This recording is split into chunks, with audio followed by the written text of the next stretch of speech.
નમસ્કાર ખેડૂત મિત્રો, આપ સૌનું સ્વાગત છે આપના પોતાના યુટ્યુબ ચેનલ ટેકનિકલ ખેડૂતજીમાં. મિત્રો, મગફળી એ ગુજરાતનો સૌથી મહત્વનો પાક છે, પણ આજે પણ ઘણા ખેડૂત મિત્રોને ઓછું ઉત્પાદન જોવા મળે છે. કોઈને જર્મિનેશનની અંદર પ્રોબ્લેમ આવે છે, કોઈને કાળી ફૂગની અંદર પ્રશ્ન આવે છે, કોઈને મુંડાની અંદર પ્રશ્ન આવે છે, તો કોઈને ટિક્કા ડિસીઝની અંદર છે પ્રોબ્લેમ આવતો હોય છે. અને ઘણા ખેડૂતો ખાતર અને દવામાં હજારો રૂપિયા તો ખર્ચે છે, પણ પછી યોગ્ય ઉત્પાદન લઈ શકતા નથી. પણ જો ખેડૂત મિત્રો વૈજ્ઞાનિક પદ્ધતિથી ખેતી કરવામાં આવે તો મગફળીમાં ખૂબ જ સારું ઉત્પાદન અને વધુ નફો મેળવી શકાય છે. તો આજના આ વિડીયોમાં આપણે વાત કરીશું જમીનની તૈયારી, બીજની પસંદગી, સીડ ટ્રીટમેન્ટ, ખાતર વ્યવસ્થાપન, જીવાત અને રોગ નિયંત્રણ, પાણી વ્યવસ્થાપન અને હાર્વેસ્ટિંગ સુધીની સંપૂર્ણ માહિતી વિશે. તો વિડીયોને અંત સુધી જરૂર જોજો. સૌથી પહેલો ટોપિક છે, એનું નામ છે જમીન અને વાતાવરણ. સૌથી પહેલા વાત કરીએ જમીન વિશે. મગફળી માટે સારી ડ્રેનેજ વાળી જમીન સૌથી વધુ યોગ્ય ગણવામાં આવે છે. ખાસ કરીને ગોરાડુ જમીન, મધ્યમ કાળી જમીન અને ભૂરકી જમીન. મગફળીમાં જો પાણી ભરાઈ રહે તો કાળી ફૂગના પ્રશ્નો, સફેદ ફૂગના પ્રશ્નો અને મૂળિયાને લગતા પ્રશ્નો વધારે પ્રમાણની અંદર જોવા મળે છે. તેથી ખેતરમાં પાણી ભરાવા દેવું ન જોઈએ. અને દર 2 થી 3 વર્ષે ઊંડી ખેર કરવાથી જમીન ભૂક્કો બને છે અને રૂટ ડેવલપમેન્ટ પણ સારું થઈ શકે છે. ત્યારબાદ ટોપિક નંબર 2 છે એ છે સારી વેરાયટીની પસંદગી કરવી. મિત્રો, સારો પાક લેવા માટે વેરાયટીની પસંદગી ખૂબ જ મહત્વની છે. ગુજરાતમાં સૌથી વધુ ચાલતી અને સારી વેરાયટી એમાં 20 નંબર છે, 22 નંબર છે, બીટી 32 છે, ગિરનાર 4 છે. આ બધી વેરાયટી છે એનો સમાવેશ થાય છે. અને વેરાયટી હંમેશા સર્ટિફાઈડ અને જર્મિનેશન વાળું જ વેરાયટીનું બીજ લેવું જોઈએ. ત્યારબાદ ટોપિક નંબર 3 છે, એનું નામ છે બીજ દર અને વાવણીનું અંતર. હવે વાત કરીએ સીડ રેટની. તો ઉભળી ટાઈપની વેરાયટી જો હોય તો 1 હેક્ટર માટે અંદાજે 110 થી લઈને 120 કિલો બિયાની જરૂર પડે છે. અને જો ફેલાતી વેરાયટી હોય તો 1 હેક્ટર માટે 95 થી લઈને 100 કિલોની આસપાસ બીજની જરૂર પડે છે. ખેડૂત મિત્રો, અહીંયા 1 હેક્ટર એટલે કે 6.25 વીઘા આપણા થતા હોય છે. વાવણીના અંતરની જો આપણે વાત કરીએ તો ખેડૂત મિત્રો પોતાની વેરાયટી અનુસાર 28ની જાળીએ, 30ની જાળીએ કે પછી 45 સુધીની જાળીએ ખેડૂત મિત્રો છે એ વાવેતર કરતા હોય છે. આ પ્રકારનું અંતર રાખવાથી પ્લાન્ટનું પોપ્યુલેશન જળવાઈ રહે છે. ત્યારબાદ આપણે વાત કરીએ ટોપિક નંબર 4 કે જેનું નામ છે સીડ ટ્રીટમેન્ટ. સીડ ટ્રીટમેન્ટ સૌથી મહત્વનો ભાગ છે. મિત્રો, મગફળીમાં સૌથી મોટી ભૂલ ખેડૂતો સીડ ટ્રીટમેન્ટમાં કરતા હોય છે. અને પછી કાળી ફૂગ, સફેદ મુંડા અને પછી સફેદ ફૂગ વગેરે જેવી સમસ્યા આવતી હોય છે. તેથી વાવણી પહેલા સીડ ટ્રીટમેન્ટ કરવી ફરજિયાત છે. સ્ટેપ 1 છે સીડ ટ્રીટમેન્ટની અંદર. સ્ટેપ 1 છે ફૂગનાશક છે એની ટ્રીટમેન્ટ. સૌથી પહેલા ફૂગનાશકથી છે આપણા બિયાને છે ટ્રીટમેન્ટ આપવી જોઈએ, જેના લીધે ફૂગના લીધે આવતા જે પ્રશ્નો છે એનું આપણે સમાધાન કરી શકીએ.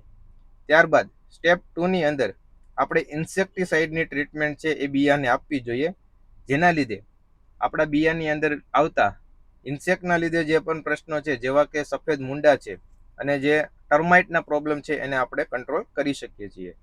ત્યારબાદ સ્ટેપ 3 છે બાયોકલ્ચર વડે ટ્રીટમેન્ટ કરવી.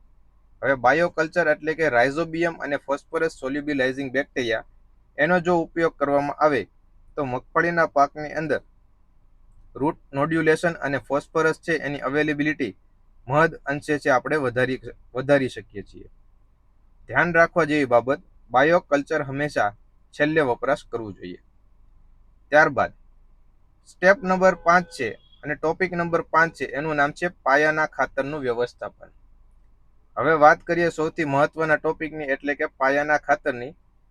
તો ઘણા ખેડૂત મિત્રો માત્ર ડીએપી ઉપર આધાર રાખતા હોય છે, પણ મગફળીને બેલેન્સ ન્યુટ્રિશનની છે જરૂર પડતી હોય છે. જુનાગઢ એગ્રીકલ્ચરલ યુનિવર્સિટી દ્વારા આપવામાં આવેલી ભલામણ મુજબ મગફળીના પાકની અંદર જે ખાતર છે એનો જે ડોઝ છે એ 12.5, 25 અને 0 એટલે કે નાઇટ્રોજન 12.5 કિલો, ફોસ્ફરસ 25 કિલો અને પોટાશ જરૂર અનુસાર હેક્ટર વાઇઝ છે વપરાશ કરવો જોઈએ.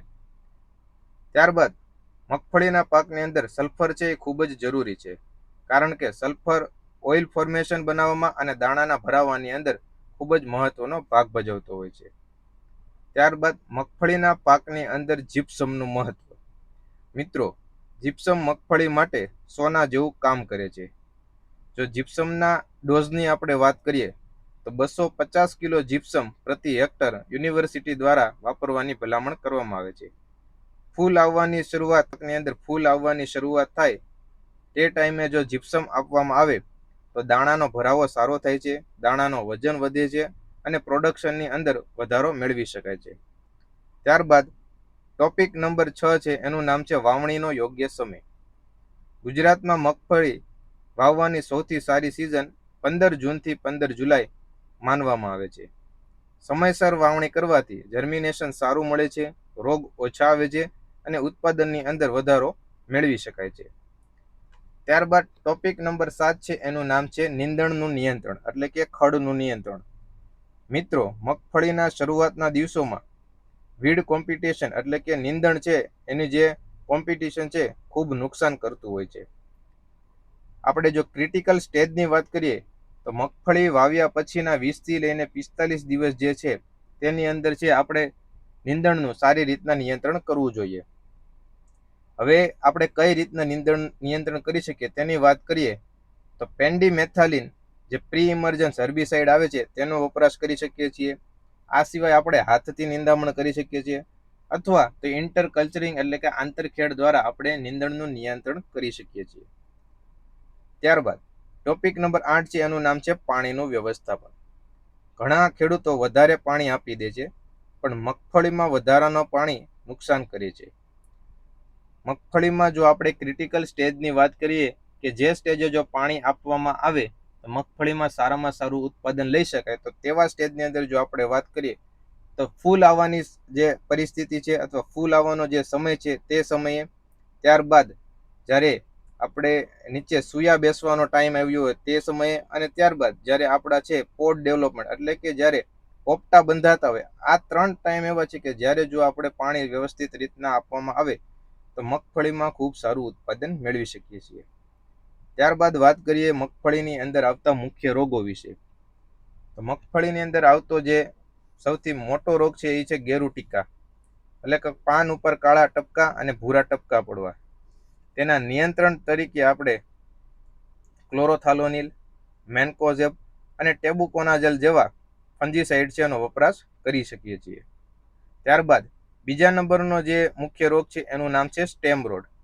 સ્ટેમ રોટની અંદર છોડ નીચેથી સુકાવાનો શરૂ થઈ જતો હોય છે. એના જો સોલ્યુશનની વાત કરીએ તો પ્રોપર માત્રાની અંદર ડ્રેનેજ કરવું, ટ્રાઇકોડર્માનો વપરાશ કરવો અને જો સીડ ટ્રીટમેન્ટ કરવામાં આવે તો સ્ટેમ રોટ છે એને આપણે કંટ્રોલ કરી શકીએ છીએ. ત્યારબાદ ટોપિક નંબર 10 છે, એનું નામ છે મુખ્ય જીવાત. તો મગફળીના પાકની અંદર આવતો જે મુખ્ય જીવાત છે એનું નામ છે વ્હાઇટ ગ્રબ એટલે કે મુંડા. મુંડા છે એ જે મૂળ છે એને ખાઈ જાય છે અને જેના લીધે છોડ છે એ સુકાઈ જાય છે. ત્યારબાદ મગફળીની અંદર આવતો બીજો જે મુખ્ય જીવાત છે એનું નામ છે લીફ માઇનર. લીફ માઇનર છે પાનમાં ઝિગઝેગ લાઈન બનાવી દે છે અને પાંદડા છે ખાઈ જતી હોય છે. અને જે ત્રીજો મુખ્ય જીવાત છે એનું નામ છે થ્રિપ્સ. થ્રિપ્સના લીધે જે મગફળી છે એના જે પાન છે એ વળી જાય છે. ત્યારબાદ ટોપિક નંબર 11 જેનું નામ છે ફ્લાવરિંગ સ્પેશિયલ મેનેજમેન્ટ. મિત્રો, આ સ્ટેજ ઉપર જો મેનેજમેન્ટ કરશો તો દાણા ભરાવામાં ખૂબ જ સારો છે એ પ્રતિભાવ મળવાનો છે. હવે ફ્લાવરિંગ સમયે જો આપણે બોરોન, કેલ્શિયમ, પોટાશ અને બાયોસ્ટિમ્યુલન્ટનો જો સ્પ્રે કરવામાં આવે તો આ સ્પ્રેથી ફ્લાવરિંગ અને જે દાણાનો ભરાવો એની અંદર ખૂબ જ મોટી માત્રાની અંદર વધારો થતો હોય છે. ત્યારબાદ ટોપિક નંબર 12 છે એનું નામ છે હાર્વેસ્ટિંગ. હવે વાત કરીએ હાર્વેસ્ટિંગની તો ઘણા ખેડૂતો ઉતાવળમાં વહેલું હાર્વેસ્ટિંગ એટલે કે વહેલી જે છે એ માંડવી છે કાઢી નાખતા હોય છે. પણ યોગ્ય મેચ્યોરિટી જ્યારે આવે ત્યારે માંડવી કાઢવી અને એની ઓળખાણ કરવી એ ખૂબ જ જરૂરી છે. જો આપણે યોગ્ય હાર્વેસ્ટિંગના જે નિયમો છે અથવા તો જે એના નિશાન છે કઈ રીતના ઓળખી શકીએ, તો જ્યારે માંડવી પાક ઉપર આવે ત્યારે પાન પીળા થવા, એના જે દાણાનો અંદરનો કલર કાળો થવો અને 70% જે એના દાણા છે ભરાઈ જવા, આ એની નિશાની છે. તો મિત્રો, આજના વિડીયોમાં આપણે મગફળીની સંપૂર્ણ વૈજ્ઞાનિક ખેતી વિશે માહિતી મેળવી. જો વિડીયો સારો લાગ્યો હોય તો લાઈક કરજો, શેર કરજો અને ચેનલને સબસ્ક્રાઇબ કરવાનું ભૂલશો નહીં. નમસ્કાર, અસ્તુ, જય જવાન, જય કિસાન.